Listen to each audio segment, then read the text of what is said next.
লন্ডনে চিকিৎসাধীন BNP chairperson Begum Khaleda Zia ঈদের পর দেশে ফিরবেন।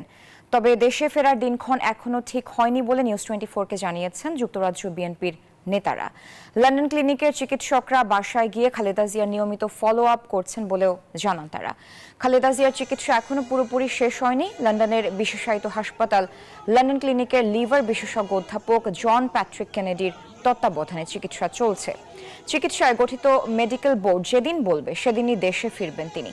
খালেদা জিয়ার 15 জন সফর সঙ্গীর মধ্যে ইতিমধ্যে 8 জন দেশে ফিরে এসেছেন, বাকিরা তার সঙ্গে ফিরবেন। গত 7 জানুয়ারি খালেদা জিয়া কাতারের আমিরের পাঠানো বিশেষ এয়ার অ্যাম্বুলেন্সে যুক্তরাজ্যে পৌঁছানোর পর লন্ডন ক্লিনিকে ভর্তি হন। টানা 17 দিন চিকিৎসা নিয়ে তিনি ছেলে তারেক রহমানের বাসায় ওঠেন। খালেদা জিয়া দীর্ঘদিন ধরেই liver cirrhosis, kidney, heart, diabetes, arthritis সহ নানা শারীরিক অসুস্থতায় ভুগছেন।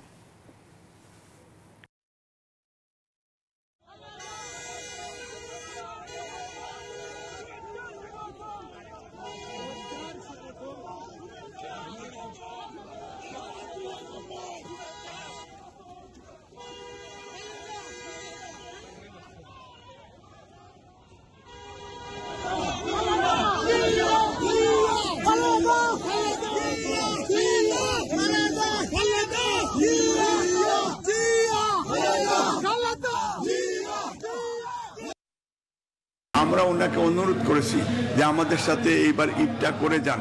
আমরা আশা করি যদি উনি আমাদের কথা রাখেন তাহলে ঈদের ইমিডিয়েট পরেই উনি বাংলাদেশে যাবেন। বেগম খালেদা জিয়া এবং যুক্তরাজ্য বিএনপির পক্ষ থেকে আমি সবাইকে আপনার মাধ্যমে প্রথমে আমি আহ্বান জানাবো, অ্যাপিল দিব যে আপনারা সবাই ওনার জন্য দোয়া করবে। উনি আলহামদুলিল্লাহ উনি অনেকটা বেটার ফিল করছেন। দর্শক, এই বিষয়ে বিস্তারিত জানাতে যুক্তরাজ্যের লন্ডন থেকে যুক্ত হচ্ছেন সহকর্মী খালেদ মাসুদ রনি।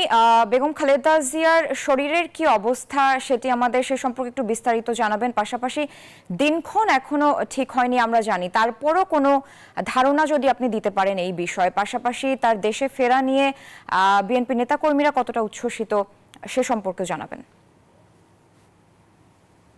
সারা, আসলে আপনারা জানেন যে বেগম খালেদা জিয়া লন্ডনে চিকিৎসাধীন রয়েছেন। উনি হাসপাতাল থেকে বর্তমানে ওনার ছেলের বাসায় অবস্থান করছেন। কিন্তু বাসায় অবস্থান করলেও বাংলাদেশের ডাক্তার এবং ব্রিটেনের ডাক্তার, পাশাপাশি আমেরিকার ডাক্তারের যৌথ যে মেডিকেল বোর্ড রয়েছে সেই বোর্ডের তত্ত্বাবধানে রয়েছেন এবং তারা সার্বক্ষণিক খবর নিচ্ছেন। আমরা যতটুকু জেনেছি যে উনার শারীরিক অবস্থা অনেকটা উন্নতির পথে এবং উনি বর্তমানে ছেলের বাসায় এবং মানসিকভাবে খুবই উৎফুল্ল রয়েছেন, কারণ ওনার পরিবার রয়েছে। দীর্ঘদিন পরে উনি নাতনিদেরকে পেয়েছেন এবং ছেলে রয়েছেন। এই যে বিষয়টা উনার যে একটা উনার মধ্যে যে একটা না পাওয়া এবং পরিবার পরিজনকে দূরে রাখার যে একটা গ্যাপ ছিল, ওই গ্যাপটা পূর্ণ হয়েছে এবং উনি এক উৎফুল্ল রয়েছেন এবং তাদের সাথে খুশগল্প করছেন, সময় কাটাচ্ছেন। খুবই ভালো উনি যাচ্ছে। শারীরিকভাবে চিকিৎসার পাশাপাশি যেভাবে শারীরিক চিকিৎসার শারীরিক উন্নতি হচ্ছে, তেমনি ওনার মানসিক অবস্থার উন্নতি হচ্ছে। তো আমরা যেটা জানতে পেরেছি যে উনি ঈদের আগে বাংলাদেশে ফেরার সম্ভাবনা খুবই কম, তবে ঈদের পরে এপ্রিলে উনি হয়তো ফিরতে পারেন, সেই সম্ভাবনাটা সবচেয়ে বেশি। তবে সবকিছুর উপর নির্ভর করছে এই দেশের ডাক্তার এবং বাংলাদেশের ডাক্তার, আমেরিকার ডাক্তারদের যে মেডিকেল বোর্ড রয়েছে সেই মেডিকেল বোর্ডের উপরে। তবে উনি বর্তমানে বাসায় চিকিৎসা নেবেন এবং হাসপাতালে না যাওয়ার সম্ভাবনাই বেশি রয়েছে। তবে ডাক্তাররা যদি মনে করেন যে উনাকে হাসপাতালে নেবেন তাহলে হাসপাতালে যাবেন। তবে হাসপাতালে না যাওয়ার সম্ভাবনা বেশি এবং উনি বাংলাদেশে ঈদের আগে না ফেরার সম্ভাবনা সবচেয়ে বেশি। সারা, রনি, আপনাকে ধন্যবাদ।